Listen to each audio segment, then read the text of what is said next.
Good morning everyone. Welcome to Spectrum classes. In this video, we are going to perform an experiment on determination of percentage purity of ferrous ammonium sulfate and copper sulfate in the chemistry lab of THDC IHET. So the apparatus required are burette, pipette, beaker, conical flask, white glazed tile, measuring flask and glass rod.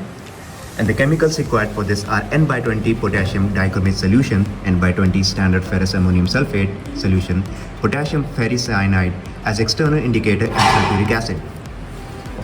Now fill the burette with potassium dichromate. Take 25 ml of ferrous ammonium sulfate solution. Add 5 ml of H2SO4 and place a small drop of the indicator on a white glazed tile.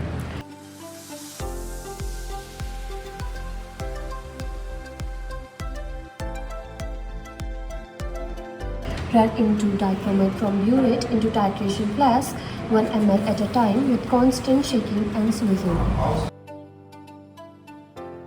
Now withdraw or drop a mixture from flask with a thin glass rod and mix it with 1 drops of indicator on the tile.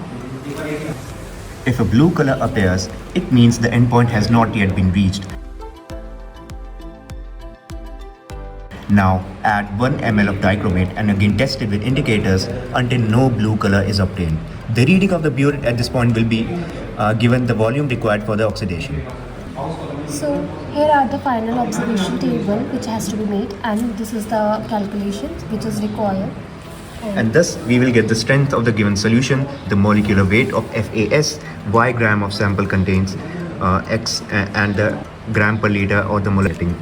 And as a result, the ferrous contained in the supplied solution will be given. Thank you.